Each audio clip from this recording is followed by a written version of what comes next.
नमस्कार, आप सभी का बहुत बहुत स्वागत है। 8:08 हो रहे हैं। दो बड़ी महत्वपूर्ण खबरें हैं। पहली तो ये कि आज 5वें चरण का युद्ध राजनीतिक तौर पर हिंदुस्तान में लड़ा जा रहा है। आज 12 जिलों की 61 सीटों पर मतदान चल रहा है। शुरू हुए 1 घंटा हो चुका है और दूसरी तरफ चौथा दिन है। रूस और यूक्रेन युद्ध को शुरू हुए कोई आसार नजर नहीं आ रहे हैं कि ये दोनों देश बातचीत करते हुए टेबल पर आएंगे और इस युद्ध को खत्म करेंगे। अभी इसकी इंटेंसिटी और बढ़नी है क्योंकि वहां से जो खबरें आ रही हैं वो डराने वाली है, वो चिंताजनक है। पहले उन खबरों पर नजर डालते हैं। जी हाँ, बिल्कुल, इस वक्त की बड़ी खबर रूबिका हम अपने दर्शकों को बता देते हैं क्योंकि जब भी कीव में वाकई सायरन बजता है, क्योंकि कल देर रात तक सायरन बजते रहे, पूरी रात सायरन बजते रहे और वहां पर लोग रात भर सुरक्षित स्थानों पर जाने की जद्दोजहद करते रहे। एक और बड़ी खबर रूस यूक्रेन युद्ध पर नेटो के देश अब सख्त होते हुए नजर आ रहे हैं। लगातार जेलेंस्की कह रहे थे कि नेटो ने और उनके देशों ने हमारा साथ छोड़ दिया है, हमें अकेला छोड़ दिया है, लेकिन अब फ्रांस ने बेलारूस को भी चेतावनी दे दी है। बेलारूस वही जगह है जहां से घुसपैठ कर रहे हैं रूसी सैनिक। बेलारूस के रास्ते से ही यूक्रेन के अंदर दाखिल हुए। रूस की फौज को निकाले बेलारूस, फ्रांस ने कहा है। फ्रांस से मदद मांगी है जेलेंस्की ने। बेलारूस में मौजूद है 30,000 रूसी सैनिक जो कि ये फिराक पे है कि वो यूक्रेन की सीमा के अंदर दाखिल होंगे। बेलारूस से भी यूक्रेन में रूसी सैनिक घुसे हैं, यानी कि लुहांस्क, डोनियस्क और बेलारूस, यहां से रूस के अंदर घुसने की कोशिश, माफ कीजिएगा, रूस ने यूक्रेन के अंदर घुसने की कोशिश की और अब फ्रांस ने बेलारूस को चेतावनी दी है। रूबिका, और ये जो अमेरिका है उसने तो छोड़ ही दिया अकेला यूक्रेन को। नाटो की तरफ से भी कर्नल दानवीर ये कहा जा रहा था कि हम तुम्हारे साथ हैं, लेकिन वो कितना उनके साथ है दिखाई दे रहा है क्या जमीन पर? देखिए, चाहे वो कोल्ड वॉर का ज़माना हो या अभी यूक्रेन की हाल की ये बात, या जहाँ तक रशिया का सवाल है, यूएस का सवाल है, इनके पास इतने मैसिव आर्सनल है कि दुनिया को कई गुना तबाह कर सकते हैं। तो ये कभी भी directly face to face confrontation में कभी भी नहीं आएंगे। इसीलिए अगर ये रशिया ना होता और कोई मुल्क होता तो शायद अमेरिका इसमें बिल्कुल डायरेक्टली कूद जाता, लेकिन ये बिल्कुल direct face to face confrontation में नहीं आएंगे क्योंकि उसमें पूरी ग्लोब की अस्तित्व का सवाल फिर खड़ा हो जाता है। तो दैट इज़ द रीज़न कि उसको छोड़ना ही पड़ा। अदरवाइज आप सोचिए कि 2014 से वो कह रहा था कि हमको नेटो में शामिल करो, तो क्या प्रॉब्लम थी नेटो में जब आपने बाकी सारे मुल्कों को शामिल कर लिया, रोमानिया से लेके और पोलैंड तक, तो इसको भी कर लेते आप शामिल। नहीं करा, इसीलिए नहीं करा क्योंकि ये रशियन सेंसिटिविटी को बहुत सीवियरली हर्ट करता और रशियन रिएक्शन आता। और अभी भी ये रशियन रिएक्शन इसी चीज़ को लेकर आया है कि आपकी नेटो के साथ में ज़्यादा नज़दीकियाँ बढ़ रही हैं। आप जनवरी में बाइडेन के साथ बैठ के और आप उस तरीके से आप मूवमेंट दिखा रहे थे, इसीलिए रशिया को इंटरवीन करना पड़ा। तो ये उसकी बहुत ही मेजर सेंसिटिविटी है। तो मुझे एक चीज समझ में आ रही है, अमेरिका और रशिया के बीच में यूक्रेन जो है वो साफ तौर पर ये मेरा ये तुम्हारा, यहाँ पे मैं अपना पावर दिखा के तुमसे बड़ा दिखाई दूंगा, मैं बहुत आसान शब्दों में जियोपॉलिटिकल पॉन बन गया है, पॉन है, जियोपॉलिटिकल पॉन। तो ऐसे में हिंदुस्तान के लिए बड़ा महत्वपूर्ण हो जाता है ना प्रदीप जी कि इस स्थिति को भी समझे, अपने पुराने दोस्त ने जो मदद की थी उसे भी ना भूले। तो जैसा अभय जी कह रहे थे कि हमारी स्थिति फिर तो बहुत गड़बड़ी वाली हो जाती है कि कहाँ रखें अपना कदम और कहाँ पीछे लें। नहीं, देखिए, ये इस समय जो स्थिति है भारत की बिल्कुल रस्सी पर चलने जैसी है। संतुलन बनाकर चलना बड़ा कठिन काम है, लेकिन अभी तक भारत सफल रहा है। जिस तरह से देखिए, जो कर्नल साहब बात कह रहे हैं, कुल मामला ये है कि रूस ये कतई नहीं चाहता था कि यूक्रेन नेटो में जाए, जिसकी कोशिश हो रही थी। ठीक है। क्योंकि वो नहीं चाहता कि नेटो की फोर्सेस जो है, उनकी सेना, मिसाइल जो है उसके दरवाजे पर आ जाए। ये उसके लिए बहुत बहुत महत्वपूर्ण मामला था। इसीलिए लगातार जैसे जैसे नेटो में उसको लेने की कोशिश होती रही, वैसे वैसे रूस का दबाव बढ़ता रहा।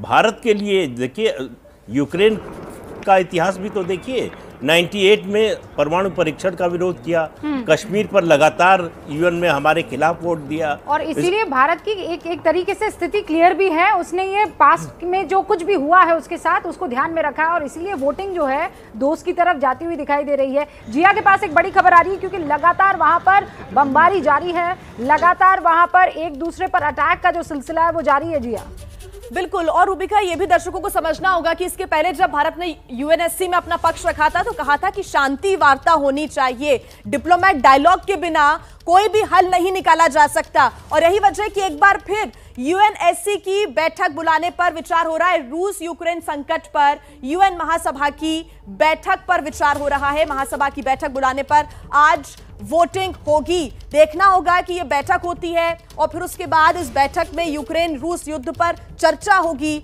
अपना अपना जो पक्ष है वो देश रखेंगे। देखना होगा रूपिका, बहुत जरूरी हो जाता है। महासभा की बैठक बुलाने पर आज वोटिंग हो सकती है। अब ये किस दिशा में जाता हुआ दिखाई दे रहा है दिबांग?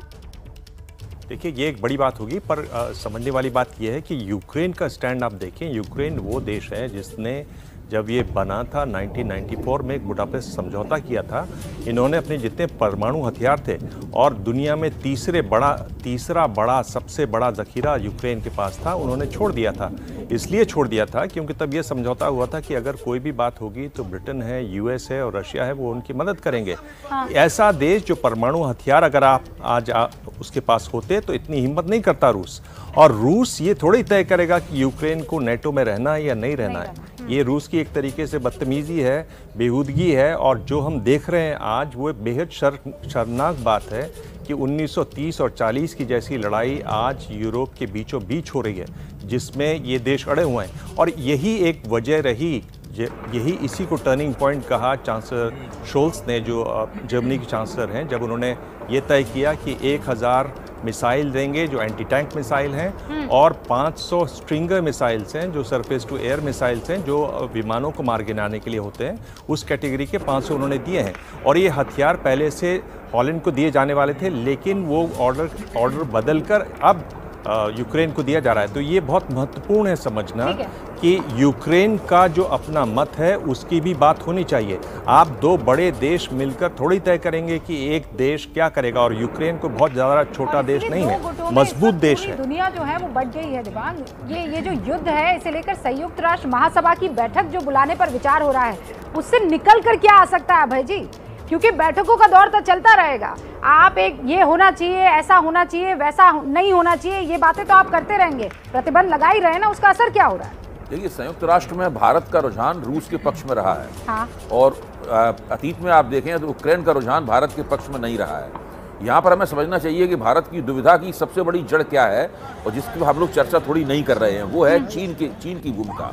चीन रूस के साथ जुड़ गया है और ये भारत के लिए एक बहुत बड़ी खतरे की घंटी है, क्योंकि भारत का डोकलाम में और दूसरी जगहों पर चीन के साथ सीधे चीन के साथ संघर्ष की स्थिति है। और वो समस्या हल नहीं हो रही है। जब से मोदी जी का दूसरा शासनकाल शुरू हुआ है, भारतीय विदेश नीति का हाथ चीन की चट्टान के नीचे दबा हुआ है। वो आहिस्ते आहिस्ते निकालने की कोशिश कर रहा है, लेकिन निकाल नहीं पा रहा है। ऐसी स्थिति में भारत को और ज्यादा होशियारी से इसमें काम करना होगा और देखना होगा कि रूस और यूक्रेन के बीच में वो कहां खड़ा होगा तो और उसमें चीन की भूमिका के साथ उसका त्रिकोण किस तरह बनेगा। चीन और रशिया का साथ में आना, कर्नल दानवी, ये क्या भारत के लिए किसी तरह का परेशानी का संकेत हो सकता है? देखिए, ये दुविधा तो है, बिल्कुल सही कह रहे हैं जो उन्होंने कहा। लेकिन एट द सेम टाइम जब आप लॉन्ग टर्म स्ट्रैटेजीज और जियोपॉलिटिक्स की बात करें तो ये नहीं भूलना चाहिए कि इस पूरे इलाके का बिग डैडी रशिया भी है और चाइना भी है। हमारी चाइना के साथ में तनातनी है और रशिया एक ऐसा कंट्री है जिसका इतिहास है भारत के साथ में रहने का और भारत की मदद 71 में भी करी है। और ये भी नहीं भूलना चाहिए कि एक्चुअल में लॉन्ग टर्म एनिमीज हैं, कॉम्पिटिटर्स हैं चाइना और रशिया। अभी दोनों की मजबूरी है, दोनों एक साथ हैं, बट ये भी एक इतिहास है कि दोनों के दोनों दोस्त नहीं रह सकते। कर्नल, एक सेकंड में रोक रही हूँ आपको, लौटेंगे क्योंकि अब ये पूरी लड़ाई जो है वो केव में आकर रुक गई है। वहां से स्थिति किस ओर इशारा कर रही है? कितना लंबा ये युद्ध चलेगा? जर्मनी मदद करता हुआ यूक्रेन को नजर आ रहा है। दो धुरी और दो धरों में बटी हुई इस वक्त पूरी की पूरी दुनिया दिखाई दे रही है रशिया और यूक्रेन के महायुद्ध को लेकर। कुछ और बड़ी खबरें हैं, जिया मेरी सहयोगी बताने वाली है, क्योंकि पल पल के अपडेट वहां से हमें मिल रहे हैं। बिल्कुल, एक और बड़ा अपडेट हम अपने दर्शकों को बता देते हैं। देखिए, अब रूस पर चोट करने के लिए अब रूस पर कई तरह की पाबंदियां भी नेटो देश लगा रखी हैं। वो देश जो कि यूक्रेन के साथ है, अमेरिका के साथ है, रूस पर कड़े प्रतिबंध लगाने की अब तैयारी की जा रही है। रूस के लिए स्विफ्ट पेमेंट सिस्टम बंद होगा। आपको ये बता दें कि इंटरनेशनल पेमेंट सिस्टम बंद हो जाएगा। इसके पहले भी अमेरिका के जो राष्ट्रपति जो बाइडेन, उनका आपने संबोधन सुना होगा, उसमें कहा गया था कि अब डॉलर्स में, यान में, पाउंड्स में, यूरोज में कम से कम बिजनेस नहीं होगा। वो प्रतिबंध हम पहले ही लगा देंगे। तो अब America, Britain, European union, Canada करेंगे बैन रशिया को। रूबिका, ये बैन प्रदीप जी आप कह रहे हैं कि बहुत ज़्यादा खास असर नहीं डालने वाला है, लेकिन तेज़ी से बैन पर बैन ये करने की कोशिश क्या हो रही है? भाई बैन पर बैन, बात तो ये है यूक्रेन में जो वहाँ उसकी धरती पर हो रहा है उस पर बैन लगे, युद्ध रुके तब बात है। इन प्रतिबंध, देखिए ऐसा नहीं है कि रूस को पता नहीं था कि हम जब ये करेंगे तो किस तरह के प्रतिबंध होंगे, हमारी किस तरह की मुखालफत होगी। तो ये सब वो तैयारी करके उसने अपना ट्रेड ज़्यादा से ज़्यादा गोल्ड में या जिन देशों से हो सकता है रूबल में और उनकी लोकल करेंसी में करना शुरू कर दिया था। तो इन प्रतिबंधों का असर निश्चित रूप से होगा रूस पर, लेकिन इतना नहीं होगा कि वो युद्ध से बाज आ जाए या अपनी सेनाएं वापस बुला ले या इस युद्ध को रोक दे। बात यह है कि ये जो सहायता है, ये जो सब कुछ हो रहा है, ये युद्ध को थोड़ा और लंबा खींच सकते हैं। लेकिन यूक्रेन की हार तो होनी ही है। 3 दिन में होगी, 4 दिन में होगी, 10 दिन में होगी, सवाल इसका है क्योंकि दोनों फौजों का कोई मुकाबला नहीं दोनों देशों की। तो इस बीच जो ये पुश किया जा रहा है दिबांग, इस पुश से क्या ये युद्ध रुक जाएगा? क्या रशिया मान जाएगा? क्योंकि वो जो सोच के चला है, जब तक उस पर काबिज नहीं होगा, आपको लगता है पीछे हट पाएगा? किसी भी तरह का बैन, किसी भी तरह की ये जो जनरल असेंबली में इस वक्त कहा जा रहा है कि बैठक होगी और फिर वोटिंग होगी, बड़ी खबर आ रही है, जिया कुछ बड़ी खबर दे रही है। 240 रूबिका नागरिक मारे गए इस वक्त की बड़ी खबर अपने दर्शकों को हम दे देते हैं। बड़ी खबर इस वक्त, इसके पहले भी आपको हमने बताया था कि लगातार जो सिविलियंस हैं अब वो भी निशाने पर आने लगे हैं, वो भी इसका खामियाजा उठा रहे हैं। रूस के हमले में अब तक 240 नागरिकों की मौत है और सुबह सुबह जब हम ये अपडेट दे रहे थे तो 198 लगभग ये संख्या थी और अब देखिए बढ़कर 240 हो चुकी है। यूएन के हवाले से अल जजीरा की ये खबर है, बड़ी खबर इस वक्त आपको बता रहे हैं। इसके पहले ग्रीस के भी 10 नागरिकों की मौत की खबर सामने आई थी। लगातार इस पर हम अपडेट्स दे रहे हैं अपने दर्शकों को, रूस यूक्रेन युद्ध से जुड़े हुए।